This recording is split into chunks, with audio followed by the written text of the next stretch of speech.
초연하고 영롱한 눈동자 허경영. 박정희 대통령과의 만남. 1969년 10월 15일 저녁 8시. 이날은 지금도 잊히지 않은 만큼 생생하게 내 기억 속에 남아있다. 이병철 회장의 양아들이 된 이후 그분과 함께 처음으로 국가의 최고 지도자를 만난 날이기 때문이다. 그와 동시에 지난 세월 내가 공부해온 모든 것이 국가의 경영에 접목되기 시작했으며 나의 사상과 철학, 신념이 세상을 향해 날아오른 날이기도 했다.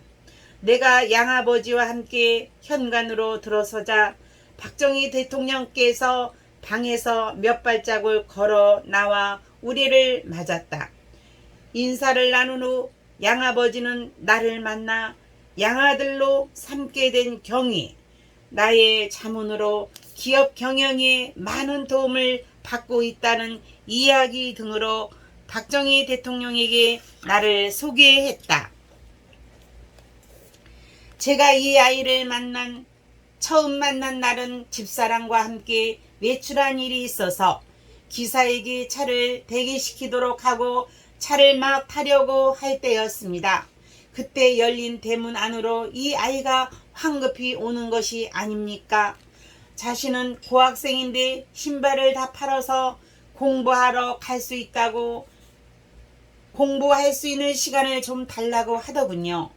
은혜는 꼭 갚겠다고. 그때 저는 이 아이의 눈빛에 온통 마음을 뺏기고 말았습니다. 제가 살아오면서 그렇게 초연하고 영롱한 눈동자를 본 일이 없었습니다. 도저히 거부할 수 없는 어떤 힘에 압도당하는 느낌이었다고 할까요?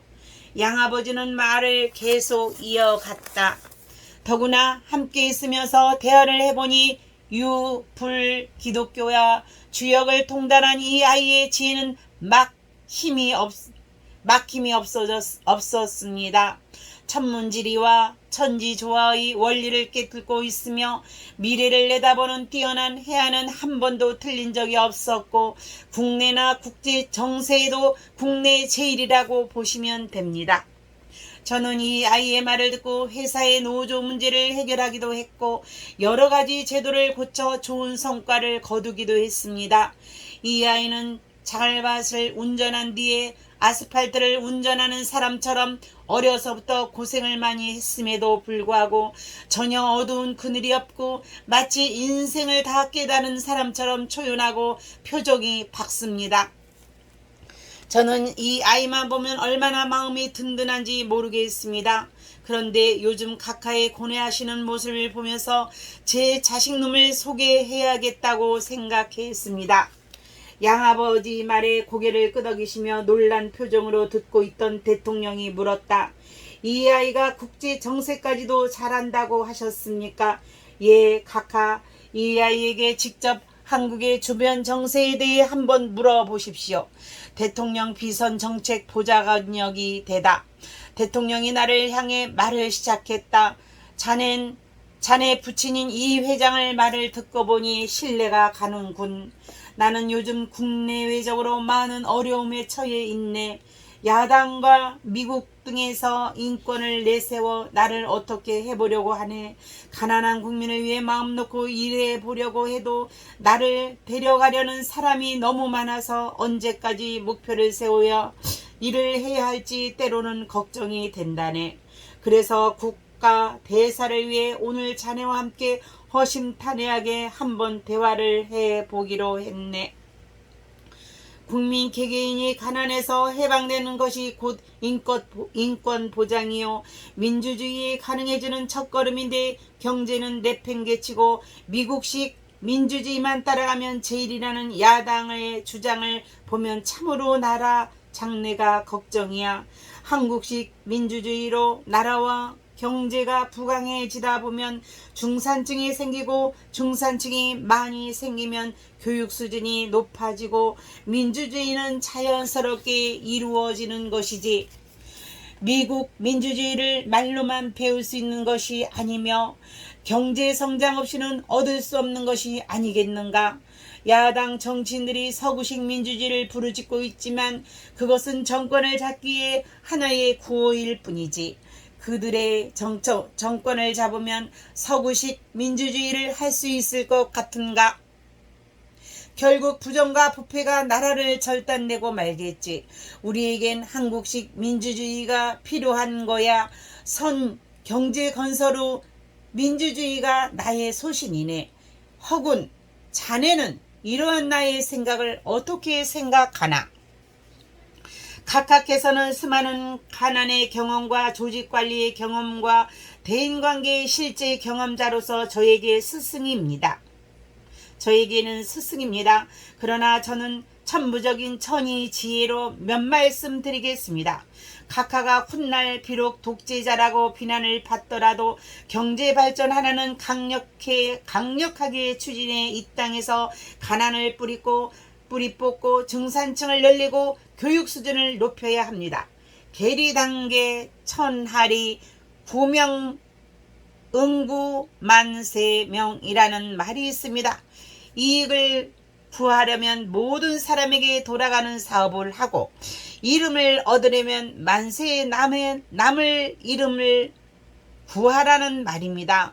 당장 국민과 야당으로부터 욕을 먹을지라도 가난한 우리 국민 모두에게 큰 이익을 돌아가는 일이라면 실컷 욕을 먹으십시오. 언젠가는 가난을 물리쳐서 온 국민이 잘 살게 되고 설령 독재자라고 불릴지언정 신뢰를 얻게 될 것이며 이름이 만세에 남게 될 것입니다. 나는 이어서 말했다. 대내외적으로 부딪힌다 하여 조금도 의기소침하지 마십시오. 이에 각하는 용의 허리에 올라탄 기룡지상의 운명입니다. 백성들을 가난으로부터 구하겠다는 높은 이상인 용의 허리에 올라탔으므로 뛰어내리면 죽고 맙니다. 용이 목적지에 도착하기 전에 포기해서는 안 되는 것이 기룡지상의 숙명입니다. 이 대화를 시작으로 나는 20살 약관의 나이에 한 나라의 최고 지도자와 국내의 문제로 많은 대화를 나누게 되었다. 대통령은 나를 수시로 불러 자문했고 이에 나는 성심성껏 보자 했다. 말하자면 나는 그늘에서 박정희 대통령의 고민을 들어주고 해결책을 제시하는 비선정책 보좌 역이었다. 이 일은 박정희 대통령께서 돌아가시기 전까지 계속되었으며 그동안 새마을운동을 기획, 건의하여 실현시키고 그 외에도 방송통신교육제도, 소련 내 한국 핵 미사일 기지 인수 등 100여 가지에 넘는 정책을 건의하여 실현시킴으로써 우리나라의 급속한 고도 경제성장과 농촌의 갈목할 만한 변화가 일익을 담당하였다. 내가 박정희 전 대통령의 비선정책 보좌역을 수행한 사실에 대해서는 당시 청와대 대통령의 수석비자관이었고 고 장국진 박사의 증언 영상과 고 용태영 변호사의 법정 증언이 내용이 남아있다. 용태영 변호사는 국가를 상대로 소송을 제기하여 석가탄신일을 공휴일로 만든 유명한 변호사이다. 당시 그 변호사의 집이 청와대 옆에 있었는데 집 건물이 청와대 담장에 걸쳐진 형태로 되어 있어 청와대 검문소를 통해야만 집으로 드나들 수가 있었다. 이를 못마땅하게 생각한 차지철 당시 경호실장이 청와대 경호 문제를 구실로 그 집을 철거시키려고 하였다. 박정희 전 대통령이 이 사실을 알고 차지철 경호실장이 용 변호사를 괴롭힌 적은 없는지 등 4개 사정을 알아보라고 지시하여 내가 용태영 변호사를 찾아간 적이 있었다. 박 전 대통령이 서거하고 상당한 세월이 지난 후 나는 나의 어린 시절부터 청년 시절 이병철 회장의 양아들이 된 일, 이병철 회장의 기업 경영에 여러 가지로 도움 준 일, 이병철 회장의 소개로 박정희 전 대통령 비선정책 보좌형이 되어 대통령과 대화하고 많은 정책을 건의하여 실현되게 했던 일 등 국가적 비사들이 포함된 무궁화 꽃은 지지 않았다라는 자서전을 펴냈다. 이 책은 당시 많은 사람에게 큰 반향을 일으켰다. 그런데 훗날 법정에서 내 자서전이 내용이 진위 시비에 휘말리게 되었다.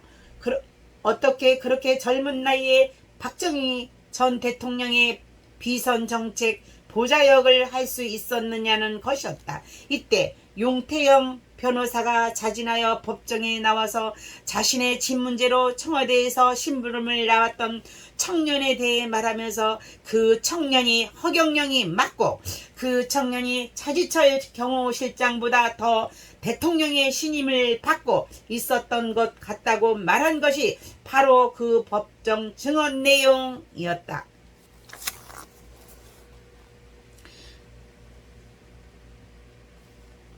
부시 취임 축하 파티 참석. 한참 훗날 이야기지만 법정 시비와 관련하여 이곳에 확실히 밝혀놓고 싶은 것이 있다. 2001년 1월 16일 당시 민주공화당 총재였던 나는 미국 대사 대리의 전화를 받고 당일 비자와 비행기 티켓을 받아 1월 17일 대한항공편으로 미국에 가서 1월 18일 워싱턴에서 부시 취임 축하 댄스 파티에 참석했고 20일 부시 취임식에도 참석했다.